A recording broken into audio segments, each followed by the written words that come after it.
નમસ્કાર મિત્રો, સ્વાગત છે તમારું આપણી યુટ્યુબ ચેનલ ગુજ પરિવારમાં। મિત્રો, આ વિડીયોમાં આજે આપણે જાણીશું પાપમોચીની એકાદશીની વ્રત કથા વિશે।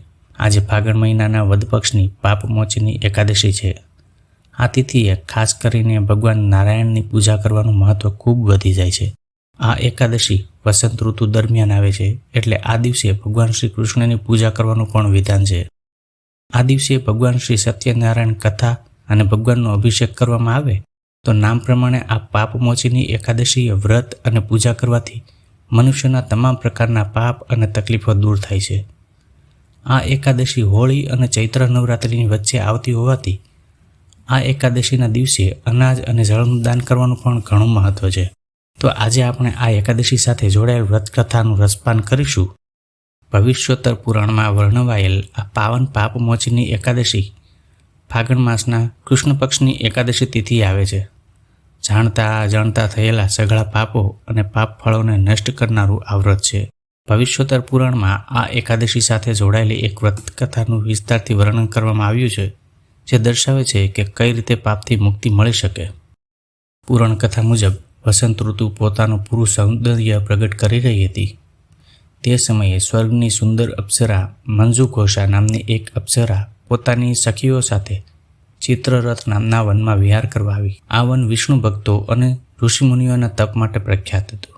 આ વનમાં યૌવન સંપન્ન, બળવાન અને દિવ્ય કાંતિવાળો યુવાન મહર્ષિ ચ્યવનનો પુત્ર મેઘાવી શિવ તપસ્વી હતો। તે ઉપાસનામાં લીન હતો।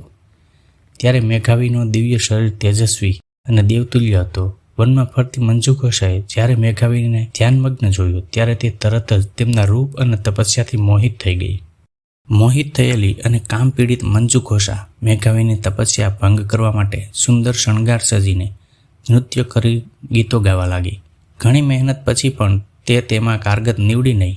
ત્યારે તેણીએ કામદેવ પાસે મદદ માગી, પણ યુવાન મેઘાવી શિવભક્ત હતો, એટલે કામદેવ તરત જ મદદ કરવા તૈયાર થઈ ગયા। કારણ કે શિવે કામદેવને બાળીને ભસ્મ કર્યો હતો, તેથી તેમના મનમાં શિવ પ્રત્યે એક ધૃણા હતી। શિવ ધૃણાને લીધે મેઘાવીને તપથી વિમુખ કરવા માટે કામદેવે તેના મનમાં પ્રવેશ કરી વિકાર ઉત્પન્ન કર્યો। વિકાર ઉત્પન્ન થવાથી મેઘાવી વિચલિત થઈ ગયો અને તેની બંધ આંખો ખુલી ગઈ। વિકારયુક્ત મેઘાવીએ તેની સામે મંજુઘોષાને જોઈ। જોતાં જ તે પણ તેના પર મોહિત થઈ ગઈ। તેના અંગ અંગમાં કામ પીડા થવા લાગી। બંને મોહિત અને કામ પીડિત આમને સામને હતા। પછી જે કંઈ થયું તે બિલકુલ સહજ હતું। કામ તૃપ્તિ પછી જ્યારે મંજુઘોષાએ સ્વર્ગમાં પરત જવા મેઘાવીની રજા માગી, ત્યારે મેઘાવીને ખબર પડી કે સ્વર્ગની આ અપ્સરાએ કામદેવની મદદથી મને તપોભંગ કર્યો છે। હકીકતની જાણ થવાની સાથે જ યુવાન શિવભક્તિ મેઘાવીનો પુણ્ય પ્રકોપ ભભૂકી ઉઠ્યો। તેણે મંજુઘોષાને શાપ આપ્યો, હે પાપીની, તે ભયંકર પાપ કર્યું છે, માટે તું અપ્સરામાંથી પિશાચ યોનિમાં જઈશ। શાપ મળવાથી મંજુઘોષાને પણ પોતાની ભૂલ સમજાય, પણ તેણીએ પગમાં પડી માફી માંગી અને શાપ પરત લેવા પ્રાર્થના કરી।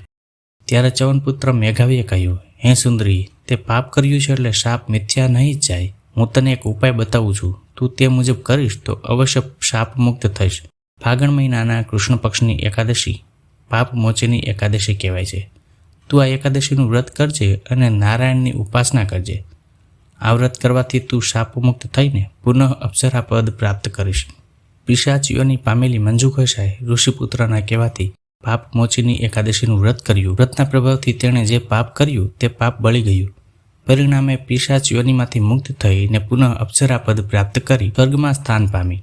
બીજી બાજુ મંજુઘોષાને ઉપાય બતાવી મેઘાવીએ પુનઃ શિવ સાધનામાં લીન થવા પ્રયત્ન કર્યો, પણ તેનું મન શિવ સાધનામાં લાગ્યું નહીં। વિચલિત થયેલો મેઘાવી તેના પિતા ચ્યવન ઋષિ પાસે આવ્યો અને સઘળી વાત કરી। વાત સાંભળી પિતાએ પુત્રને કહ્યું, વત્સ, પાપ તો તારાથી પણ થયું જ છે।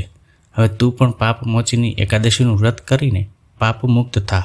પાપ મુક્ત થયા પછી જ શિવ સાધનામાં તારું મન લીન થશે। પિતાની સલાહથી મેઘાવીએ પણ આ એકાદશીનું વ્રત કર્યું અને પાપ મુક્ત થયો। આ એકાદશીનું વ્રત તમામ પાપો નષ્ટ કરે છે। ભવિષ્યોત્તર પુરાણ મુજબ આ વ્રત કરવાથી પાપ મુક્તિ મળવા ઉપરાંત મુક્તિનો માર્ગ પણ સુગમ બને છે। ભગવાન શ્રી કૃષ્ણ કહે છે, જે કોઈ શ્રદ્ધાપૂર્વક આ વ્રત કરે છે તે ભૂતકાળના કરેલા પાપોમાંથી મુક્ત થઈ જાય છે।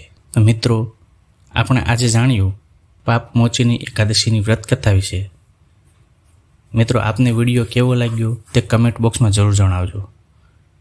વિડીયોને લાઇક, શેર અને કમેન્ટ જરૂર કરજો. જો આપ આ ચેનલ પર પહેલી વાર હોય તો ચેનલ સબસ્ક્રાઈબ અવશ્ય કરજો, જેથી આપને અમારા અવનવા વિડીયોની માહિતી તુરંત મળી રહે. ધન્યવાદ. ચાલો ત્યારે ફરી મળીશું નવા વિડીયોમાં નવી માહિતી સાથે. ત્યાં સુધી આપ સૌને મારા જય શ્રી કૃષ્ણ.